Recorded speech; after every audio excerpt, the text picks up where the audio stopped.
Hi, this is Jeff James from Capital Security Consultants. So I did my last video about defending yourself in your home and the three prongs that if you end up using deadly force on someone in your home that you would have to prove it with self-defense. So I ended up getting an email through my website from someone who said, well, what if I'm outside my home, like I'm getting carjacked? They said, what's my defense if I have to kill someone or use force against someone who is trying to take my car? Well, let me say this first.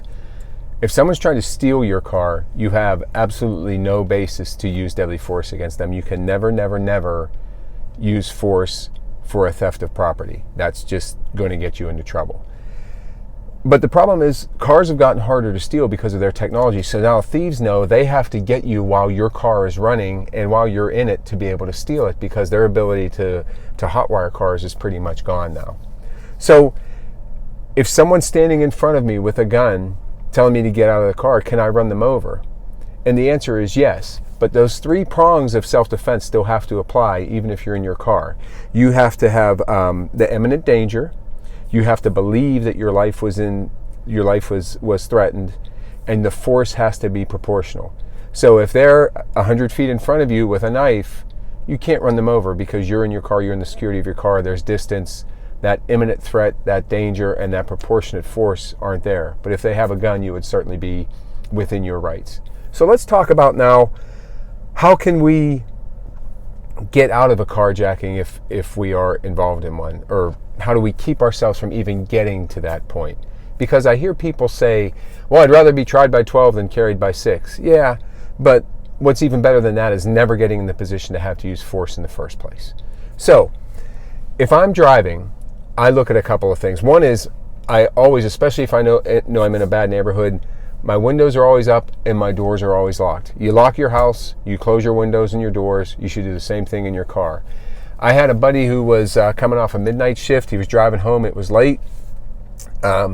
He was at a red light. Guy walks up and taps on this window. When he looked this way, someone tried to open that door. But fortunately, his doors were locked. He just drove off and removed himself from the situation. That was the best thing. So windows up, doors locked. The other thing is be careful for some of the schemes that we see. The bumper tap scheme. Somebody bumps you in the back. You want to get out and be like, oh, darn it, let's take a look, see if there's any damage. But what could happen when you get out is, before you know it, 4 people set on you, and now they're taking your car and you're getting roughed up on the side of the road. Okay, it might be worth paying the $50 worth of damage yourself to keep driving, get to a place that's safe, get to a police station. If that person chooses to follow you, good for them. But if they don't, you have to kind of weigh the probability of maybe getting carjacked or having to pay that small pay for that small damage yourself. And you might find that you're better off just driving off. The other scheme that we'll see is someone will put something on your windshield, under your windshield wiper. Like they might even put a $20 bill there. When you get out to get it, somebody sneaks up, hops in your driver's seat, and they take off with your car. So be careful for looking for things like that. If you have kids in your car and someone comes up, puts a gun in your face and says, get out of the car, if your kids are old enough, just tell them to get out. Get them out with you. If your kids aren't old enough, if they're in a car seat, tell the carjacker, look, you can have the car, but let me get my kid. Chances are they don't want the extra headache of driving off with a kid in the car. They're going to give you that time to hurry up and get your kid. It's going to be a rushed, high-tension time for you, but just get your kid and get out of the way. Again, let them take your car. Just like you can't kill someone over property, it's not worth losing your life over property either. And the last thing I would say is, or not the last thing, but the next last thing is just pay attention. When you're at red lights, don't have your head down in your phone. Don't have headphones on while you're driving. Why would you shut off that sense of hearing that you have? Don't have your radio blasting. You got to be aware of your surroundings. And the big thing that I always do is don't ever box yourself in. If I'm on a 3-lane highway, I never put myself in a situation where there's people beside me on either side. Because what bad guys will do is they'll act in tandem. 2 of them will get on either side of me. 1 gets in front, does a quick brake job. I have nowhere to go. I hit into him, do minor damage to both cars. We get out to look at what's going on. Now I got a group of people taking my car and leaving me on the side of the road.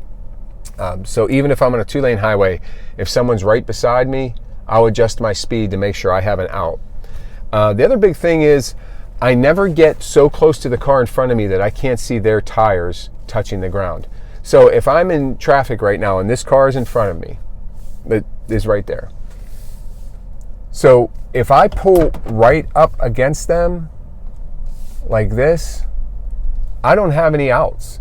So if someone comes to carjack me, I can't drive away. Or even if he just breaks down, now I have to wait for everyone to get out from behind me before I can back up and make my way around them. But if I just simply keep this distance so I can see their tires touch the ground, if I have to get out of here, I can just easily make my way around them if I need to. So that's just some small tips, something to think about when you're driving. Don't ever box yourself in. Give up the car if you have to. But if you need to defend yourself using your vehicle as a weapon, you can certainly do that. If you have any more questions or anything you want me to follow up on, you can reach me through the website, capitol-security.com.